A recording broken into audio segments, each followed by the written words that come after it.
मित्रो, मी अतिशय आंतरिक समाधानाने आपल्यासमोर असं नम्रपणे सांगू इच्छितो की आज भारतरत्न बाबासाहेब आंबेडकरांच्या जयंतीच्या पावन दिवसावर MIT वर्ल्ड पीस युनिव्हर्सिटीच्या माध्यमातून एक विश्व शांतीचं डेलिगेशन संपूर्ण जगभरच्या जे खऱ्या अर्थाने महान देश मानले जातात, तो ग्रेट ब्रिटन, ज्याला इंग्लंड किंवा UK असं म्हणतात, त्या UKमधील ऑक्सफर्ड आणि केम्ब्रिज हे जगातली सर्वात महान विद्यापीठं जी आहेत, त्या ठिकाणी पहिली राऊंड टेबल कॉन्फरन्स जागतिक घेण्याचं निमित्त तिथे व्हॅल्यू बेस्ड युनिव्हर्सल एज्युकेशन सिस्टीमसारखा विषय, ज्याला विज्ञान आणि अध्यात्माचा समन्वय साधून एक वेगळी आगळी शिक्षण पद्धती इथून डेव्हलप व्हावी जगामध्ये, त्यानिमित्ताने इंडो ब्रिटिश या नावाने एक ग्लोबल एज्युकेशन मॅनेजिंग काउन्सिलची स्थापना व्हावी आणि संपूर्ण जगभरची जी विद्यापीठ आहेत, MIT बोस्टन असेल, टोकियोचं विद्यापीठ असेल, चायनाचं शांघायचं विद्यापीठ असेल, अशा जगभरच्या विद्यापीठाच्या सर्वांनी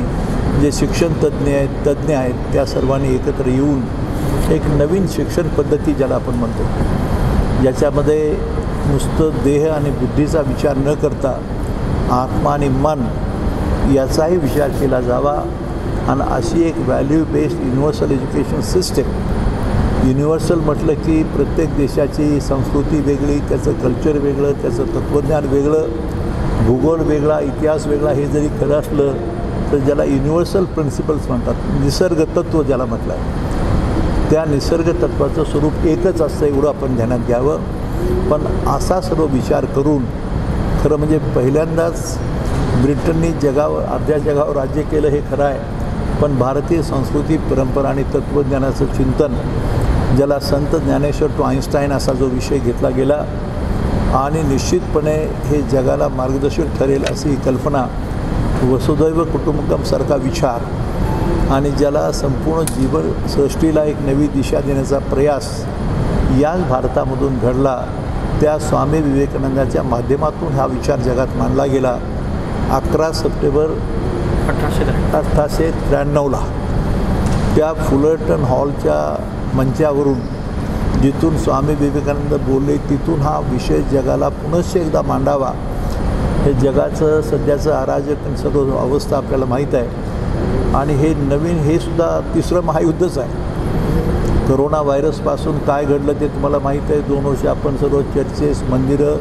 मस्जिदी सगळं बंद होतं आणि आता पहिल्यांदा ईश्वर ही कल्पना लोकांना साक्षात पटायला लागली.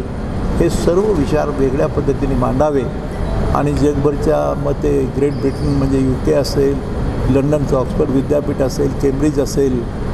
किंवा शिकागोमधला त्या फुलरटन हॉलमधून जो हा विचार बोलला गेला स्वामी विवेकानंदांचा, त्याच विचाराचं पुनरुच्चार आणि त्याला आपण एक दिशा देऊन जगासमोर मांडावं आणि विश्वकल्याणासाठी, विश्व शांतीसाठी एक कणभर योगदान आपल्या सर्वांच्या वतीनं, आपल्या देशाच्या वतीनं, भारत मातेच्या वतीने. याचा अर्थ आहे मित्र, लक्षात ठेवा, प्रकाश. एक जो आहे तो सूर्यप्रकाश, जो जीवसृष्टीला देतो, पण दुसरा आहे तो ज्ञानप्रकाश आणि त्या ज्ञानमयो विज्ञानमयो या शब्दाचा अर्थही मांडण्याचा प्रयत्न होईल. पण भाग्याचं आणि आपल्याला सुवर्ण संधी अशी आपल्या देशाला की सध्याच्या ह्या अराजकतेच्या काळामध्ये जगामध्ये विध्वंसक अशी अवस्था आहे, काय घडेल कधी माहीत नाही आणि त्या बॅकग्राऊंडवर हा विचार मांडण्याची संधी ह्या MIT विश्वशांती विद्यापीठाला आमचे मित्र रवी चिटणीस असतील, मिलिंद पात्रे असतील, मिलिंद पांडे असतील किंवा थोरवे असतील, असं हे जे डेलिगेशन जाऊन हा मांडण्याचा प्रयत्न आपण करणार आहोत. पण एक चांगली संधी आणि मला वाटतं चांगला संदेश स्वामी विवेकानंदांच्या तत्त्वावर आधारित, ज्ञानेश्वर टू आईन्स्टाईन ह्या चिंतनाचा विचार मांडून अध्यात्मशास्त्राची वैज्ञानिक प्रयोगशाळा निर्माण झाली संत ज्ञानेश्वराच्या नावाने. त्याचा message in the non history of human history म्हणतो आपण, ज्ञात मानवी इतिहासामध्ये घडलेली ही पहिली घटना. आपण केली असं म्हणायचं नाही, मी केलं, मी करता धरता आहे अशी भावना न ठेवता, पण एक अत्यंत मौलिक असा विचार ज्याला वैज्ञानिक बैठक आहे त्याचं वर्णन करण्यात आलं की बिलीव्ह इट ऑर नॉट, विश्वास ठेवा किंवा ठेवू नका, पण हे साक्षात प्रमाण आहे आणि ज्याला वैज्ञानिक बैठक आहे असं एक नवीन क्रिएशन तयार झालं ज्ञानेश्वर तुकारामाच्या नावाने आणि विवेकानंद हा मार्गदर्शक त्याचं अधिष्ठान आहे. हे सर्व चिंतन जगासमोर मांडण्यासाठी हा प्रयास आहे. आणि मग ऑक्सफर्डमधलं चिंतन असेल, शिकागोमधलं त्या ठिकाणी ज्या ठिकाणी विवेकानंद बोलले तिथून बोलायचे विचार असतील, क्वेश्चन आन्सर सेशन असेल आणि सगळ्या उच्चभ्रू लोकांच्या बरोबर नुसतं नाही तर जाणकार वर्ग जो आहे त्यांच्याशी आणि MITचे विद्यार्थी जगभर जे आहेत ते यांच्याशी संवाद व्हावा. आणि शेवटला अर्थात की PhD किंवा तिथं 20,000 डेलिगेट्सचं येणं, 20,000 delegates from the whole world gathering together for some small appreciation किंवा फेलिसिटेशन ज्याला म्हणतो,